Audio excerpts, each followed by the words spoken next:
Hello everyone, आप देख रहे हैं चैनल अमीन इन्फो। और क्लैट 2025 के लिए रजिस्ट्रेशन शुरू हो गए हैं दोस्तों। जी हाँ, 2024 में ही क्लैट 2025 के रजिस्ट्रेशन शुरू हो गए हैं। और आज की इस वीडियो में हम डिस्कस करेंगे इसका जो फॉर्म है, एप्लीकेशन फॉर्म है, वो आपको कैसे भरना है। ये ऑफिशियल वेबसाइट है दोस्तों क्लैट की। यहाँ पर हम मेन्यू के सेक्शन में क्लैट 2025 के सेक्शन में जाते हैं। ऊपर आप चाहो तो पार्टिसिपेटिंग यूनिवर्सिटीज़ वगैरह या और भी जो इम्पोर्टेंट इन्फॉर्मेशन वगैरह है वो रीड आउट कर सकते हो। यहाँ हम आ गए हैं। इससे पहले हम रजिस्ट्रेशन प्रोसेस की बात करें, थोड़ा नीचे स्क्रॉल करते हैं और एक नोटिफिकेशन है जिसको हम ब्रीफली समझ लेते हैं। 15 जुलाई से 15 अक्टूबर तक, जी हाँ, लगभग 3 महीने इसके रजिस्ट्रेशन चलेंगे। 1 दिसंबर को इसका एग्ज़ाम रहेगा। और क्लैट यूजी का जो एग्ज़ाम होता है वो 5 year law undergraduate programmes के लिए होता है, जिसके लिए मिनिमम रिक्वायरमेंट है 10+2। अपेयरिंग कैंडिडेट्स भी अप्लाई कर सकते हैं। और क्लैट पीजी का जो एग्ज़ाम होता है वो एलएलएम के लिए होता है, जिसके लिए मिनिमम रिक्वायरमेंट होती है एलएलबी की डिग्री। क्लैट की फॉर्म की जो फ़ीस रखी गई है वो 4,000 रुपये है। और जो SC ST PWD या BPL कैंडिडेट हैं उनके लिए 3,500 रुपये की फ़ीस है। तो ये ब्रीफ सी इन्फॉर्मेशन है। अब हम चलते हैं अपने फॉर्म की तरफ। तो इस वेबसाइट पर हम आ गए हैं। सबसे पहले आपको क्या करना है, you don't have any account, तो आपको पहले रजिस्टर बटन पे क्लिक करना है। देन यहाँ पर आपको अपना नाम 10th की मार्कशीट के अकॉर्डिंग, मोबाइल नंबर और ईमेल आईडी लिखो जो एक्टिव हो और जो एक्टिव रहे, बंद ना हो जाए। पासवर्ड अपना क्रिएट करो इस पोर्टल के लिए। इस पोर्टल के लिए सेपरेट पासवर्ड क्रिएट करना है, जिसमें आप अल्फ़ाबेट यूज़ कर सकते हो, upper case letter, small letter use कर सकते हो, नंबर्स यूज़ कर सकते हो और कैरेक्टर्स। तो ये सारी डिटेल्स आप लिखो और रजिस्टर बटन पे क्लिक करो। जैसे ही आप रजिस्टर बटन पे क्लिक करोगे तो यहाँ पे आपको बताएगा your account is successfully created, you will receive an OTP on your mobile number, please use the OTP to activate your account. आप इसको ओके बटन पे क्लिक करोगे। जैसे ही आप क्लिक करोगे तो आपके पास OTP आएगा। वो OTP आप इस प्लेस पर डालोगे अपने मोबाइल नंबर के नीचे और एक्टिवेट बटन पे क्लिक करोगे। जैसे ही आप एक्टिवेट कर लोगे तो आपको शो करेगा your account is activated, please log in with your mobile number and password given during the registration. आप इसको ओके पे क्लिक करके आप लॉग इन करोगे अपने मोबाइल नंबर और जो पासवर्ड आपने क्रिएट करा है उसकी मदद से। तो आप जब भी फर्स्ट टाइम लॉगिन करोगे तो ये आपको कुछ बेसिक इंस्ट्रक्शन बताएगा कि अपना प्रोस्पेक्टस ज़रूर रीड कर लें। जो रिजर्वेशन रूल होता है अलग अलग स्टेट वाइज NLUs का, वो ज़रूर से पढ़ लें, तो दैट अगर आपको कहीं का रिजर्वेशन चाहिए तो उसकी जो भी रिक्वायरमेंट है वो आप एटलीस्ट फुलफ़िल कर पा रहे हो। वो सब चीज़ें आपको पढ़ने को कह रहा है। वेबसाइट्स के लिंक दिए जाएंगे NLUs के। आप चाहो तो 2024 का प्रोस्पेक्टस रीड कर सकते हो रेफरेंस के लिए, और जो भी अपना फॉर्म वगैरह है वो केयरफुली भर सकते हो। तो आप सारी चीज़ें रीड आउट कर लेंगे, इसको ध्यान से कर लेंगे। और मैं नीचे स्क्रॉल करूँगा तो मुझे बताएगा कि आपको किसके लिए अप्लाई करना है, अंडर ग्रेजुएट UG प्रोग्राम के लिए या पोस्ट ग्रेजुएट PG प्रोग्राम के लिए। तो हम UG पे क्लिक करते हैं। एलिजिबिलिटी का ऑप्शन यहाँ पे अगेन रहेगा, इस पर क्लिक करके आई थिंक आप चेक कर सकते हो।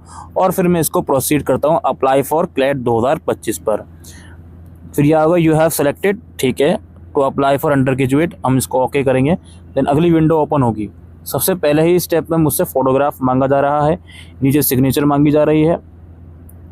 फिर कुछ और डिटेल्स मुझसे मांगी जाएंगी। 10+2 के हिसाब से अपना नाम लिखो, जेंडर सेलेक्ट करो, डेट ऑफ बर्थ सेलेक्ट करो। पेरेंट्स गार्डियंस नेम में आप फादर या मदर का नेम लिख सकते हो।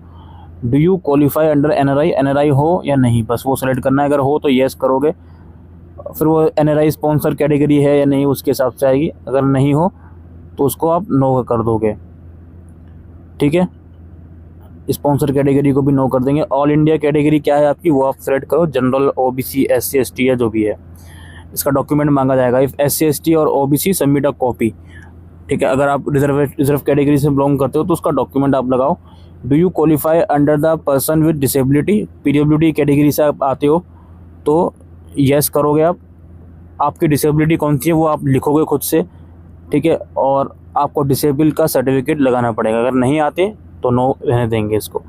Do you qualify under the BPL, आप पावर्टी लाइन के नीचे आते हो, उसको सेलेक्ट करोगे।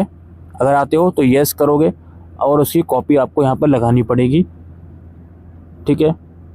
हाँ, कॉपी लगानी पड़ेगी। नहीं आते तो नो कर दोगे। तो ये पहले स्टेप में इतनी सारी चीज़ें आपसे मांगी जा रही हैं। फ़ोटोग्राफ जो आप अपलोड करोगे, upload your recent front facing photograph in JPG format. Photo should be front facing in light background, ठीक है। बैकग्राउंड डार्क नहीं होना चाहिए, बैकग्राउंड का कलर लाइट होना चाहिए, ज़रूरी नहीं है वाइट हो, बट लाइट कलर का हो वो चल जाएगा, ग्रे चल सकता है, ऐसा कोई दिक्कत नहीं है। सिग्नेचर का क्या गाइडलाइंस है, रनिंग हैंड में सिग्नेचर अपलोड करनी है, आगे जितनी चीज़ें बताई जाएंगी वो फिलअप करो आप, और इसको ड्राफ्ट में सेव करेंगे। सेव एज ड्राफ्ट का जो ऑप्शन है, आप जैसे ही सेव एज ड्राफ्ट पे क्लिक करते हो तो ऊपर पॉपअप शो हो जाता है कि हाँ जी सेव हो गया है, और नीचे लेफ्ट में आपको जो एरोस नज़र आ रहे हैं, राइट एरो पे क्लिक करोगे, इसमें एड्रेस देना है, कॉरस्पॉन्डेंस एड्रेस, ठीक है। यहाँ पे हाउस नंबर, जो भी चीज़ें हैं, आपका स्ट्रीट नेम जो भी है वो आप दोगे, स्टेट या डिस्ट्रिक्ट जो भी है वो सेलेक्ट करोगे, ठीक है। डिस्ट्रिक्ट यहाँ पे लिखोगे, फिर पिन कोड लिखोगे अपने एरिया का, उसके बाद परमानेंट एड्रेस लिखोगे, सेम है तो सेम लिखोगे, अलग है तो अलग लिखोगे, पिन कोड वगैरह लिखोगे। नीचे अल्टरनेट मोबाइल नंबर और ईमेल आईडी आप चाहो तो दे सकते हो।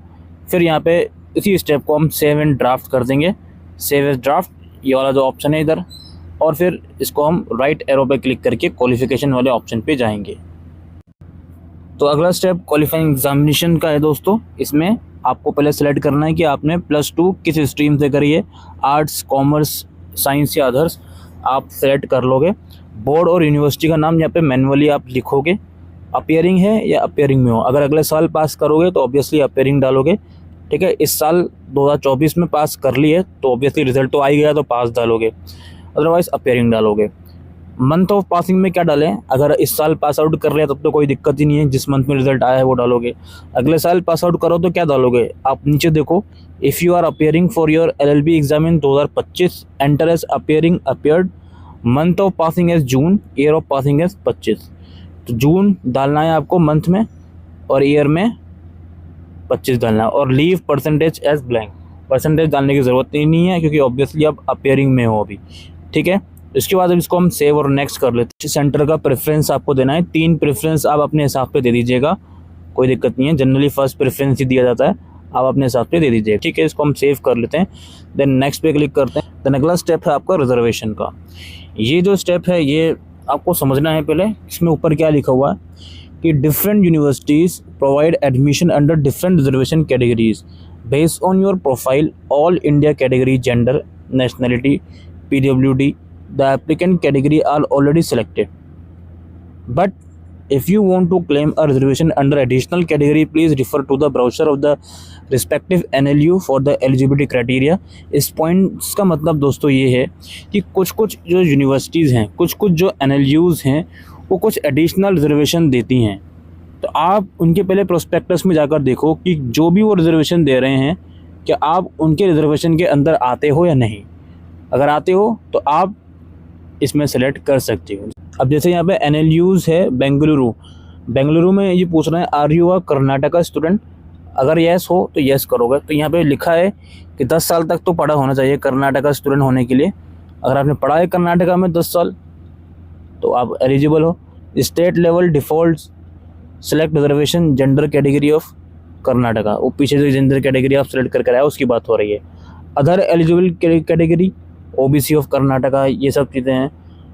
You will need to produce relevant supporting document at the time of admission, ठीक है जी, हम प्रोवाइड कर देंगे। कर्नाटका OBC मैंने सेलेक्ट कर लिया।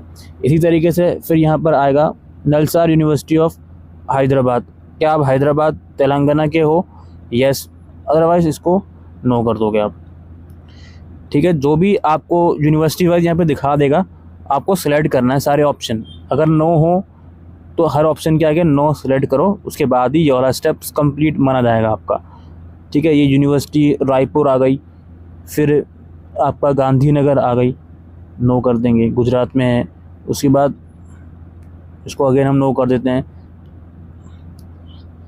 फिर यहाँ पे और भी चीज़ें हैं, आप उसको नो कर देंगे अगर आप नहीं आते तो। अगर आते हो तो उसको येस कर दोगे। पंजाब के अंदर पंजाब रेजिडेंट्स को थोड़ा बहुत रिजर्वेशन मिलता होगा यूनिवर्सिटी में, पटना में बिहार वालों को मिलता होगा, फिर कोची हो गया, इसमें केरला वालों को मिलता होगा, उड़ीसा आ गया, इसके बाद रांची आ गया, झारखंड वालों को मिलता होगा, असम के अंदर ऑब्वियसली असमी वालों को मिलता होगा, परमानेंट रेजिडेंट्स ऑफ असम, ठीक है। तो उसको आप देख लीजिएगा और अपने हिसाब से कर लीजिएगा।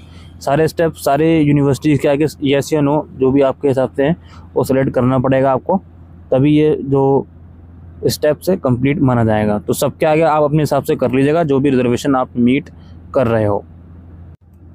उसके बाद यहाँ पे एक अंडरटेकिंग है कि मैंने जो जितनी भी डिटेल्स दी हैं ऊपर है वो एकदम ठीक हैं, और जो भी डॉक्यूमेंट है मैं इसके प्रोवाइड कर दूंगा, और इसको हम सबमिट पे क्लिक करते हैं।